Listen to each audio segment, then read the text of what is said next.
What is up guys, Murgaman4 here, back with another video. And today, I'm going to talk about my week-long trip to Nicaragua. And the first thing I have to say about it is that it was absolutely incredible. I can say without a doubt that it was the best trip that I've ever been on. It really touched my heart, a lot of the things that we saw and did. We got to see a lot of awesome stuff, we got to do a lot of awesome stuff, and meet a lot of awesome people. And just everything about it was so cool. I'm not sure how long this vlog will be because there was a lot that happened there. So there's a lot that I might talk about, but I don't know how much I'm going to talk about.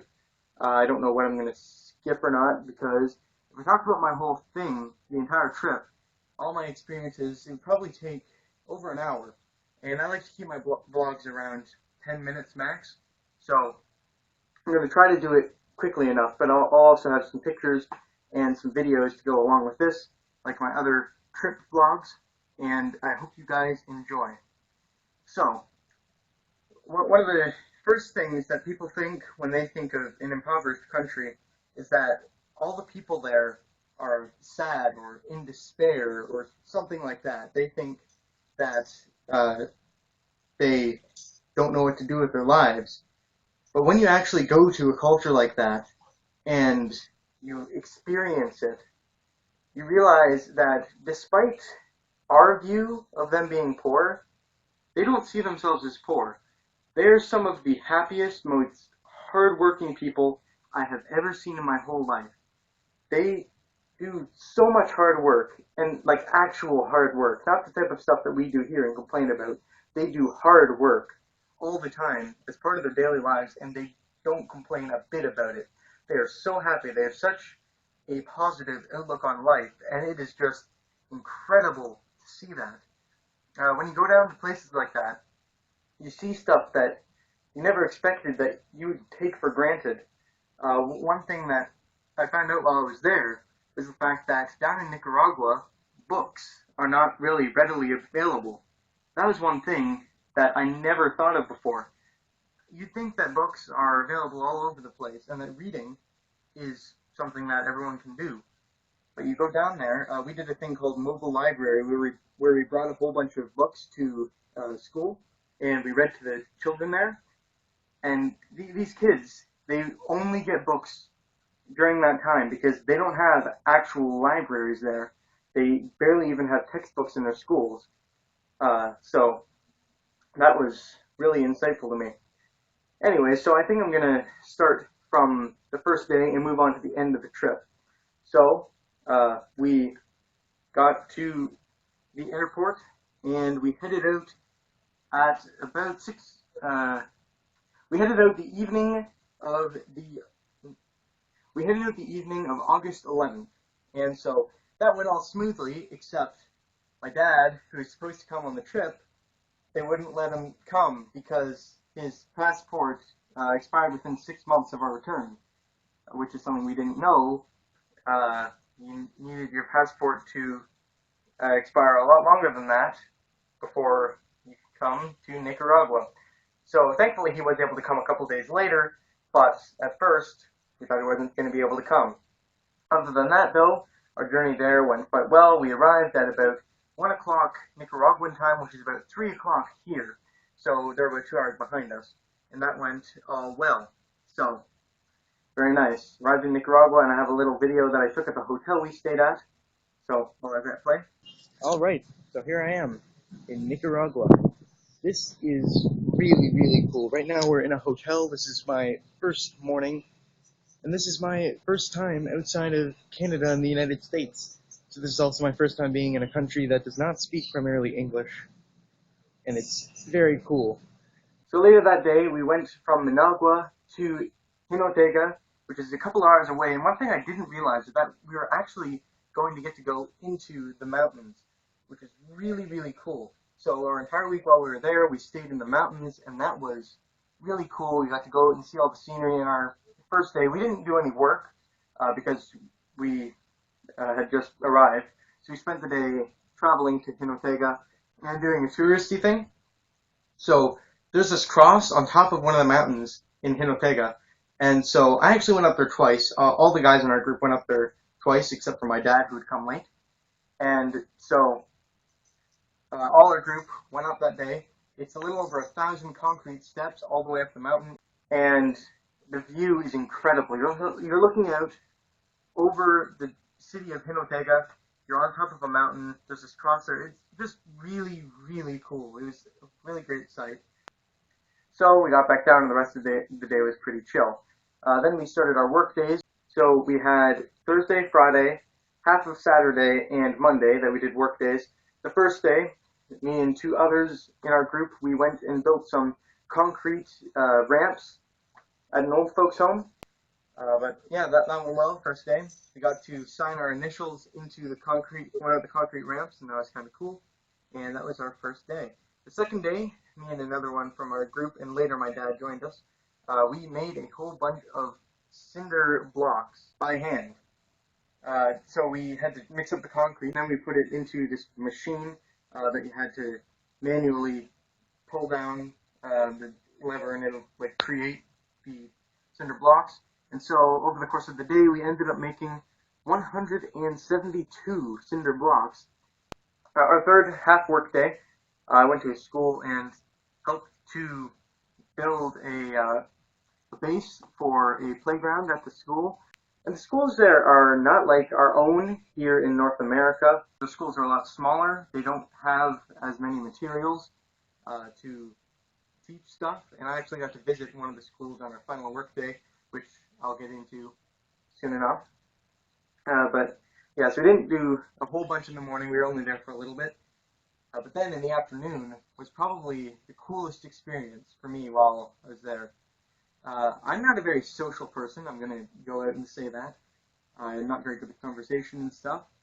And in the afternoon, we had to do this Bible Adventures thing with a whole bunch of kids.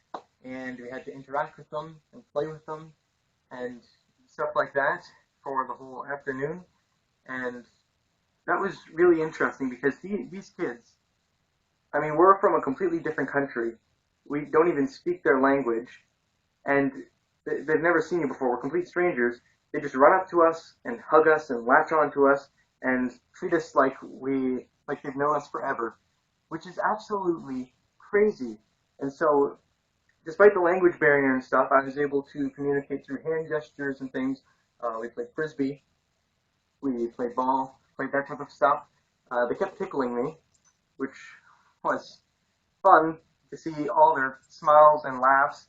And it's incredible how happy they can be with just that and how open they can be to other people. And in particular, I had this one little girl who just wouldn't let go of my hand, and that was really sweet and just something that I will always remember and keep with me. The next day was Sunday, and we got to go to a church there, and that was really, really cool as well. The service was in Spanish, but we had a translator who translated it for us, and it had a really nice message. It was very thoughtful. They were very welcoming of us, and we got to sing some songs in Spanish, and then they asked us to sing a couple of songs in English, and the small church was very moved by our singing, and I thought that was really cool. That in return moved me, and it was just a really cool experience.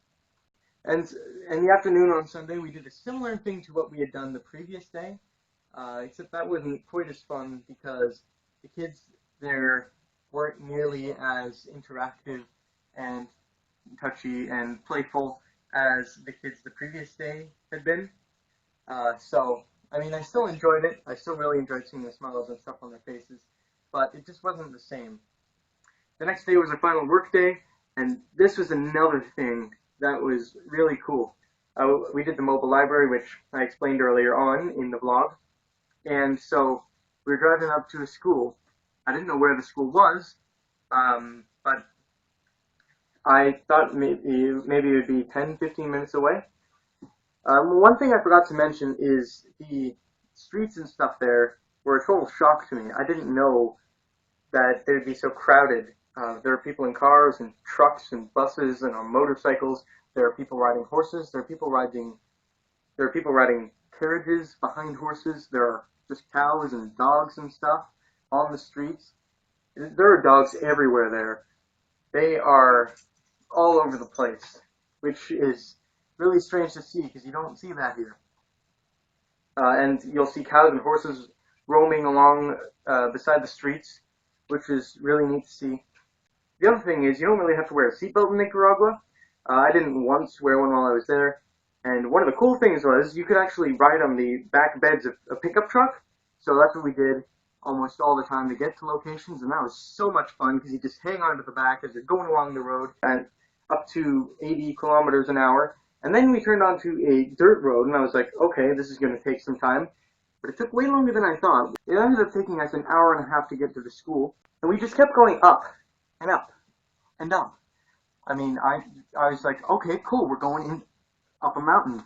That's pretty sweet.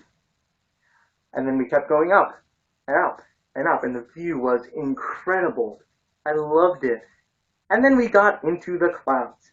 That's right, we literally drove into the clouds, which is awesome. And so there's just mist everywhere. You couldn't see 20 feet in front of you. It was so thick because we were inside a cloud. And so we did the mobile library thing there. That was a lot of fun. We got to read to some of the kids. And one thing in Spanish is they roll their R's a lot. And that's something I've always wanted to be able to do, roll my R's, but I've never been able to do. And when I was reading to one of the kids, they kept laughing because I was trying to pronounce perro, which is dog.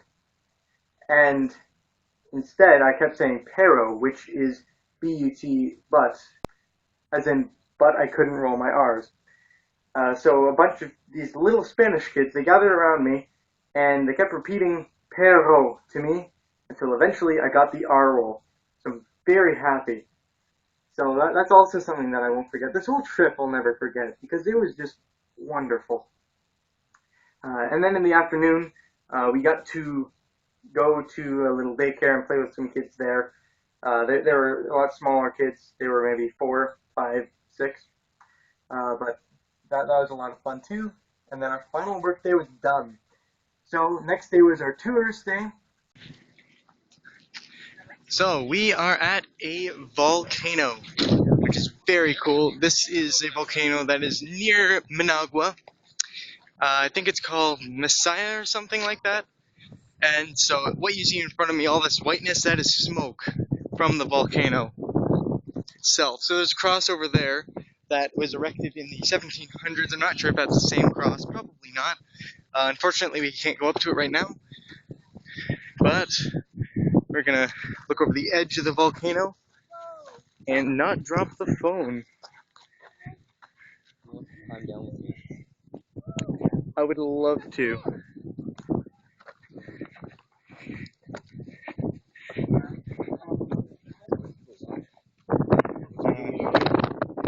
So all the whiteness smoke. It's incredible.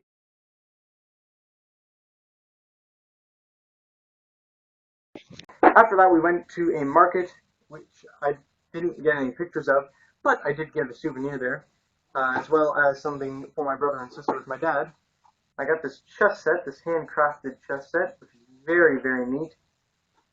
This is a little souvenir. It's got these really nice wooden pieces.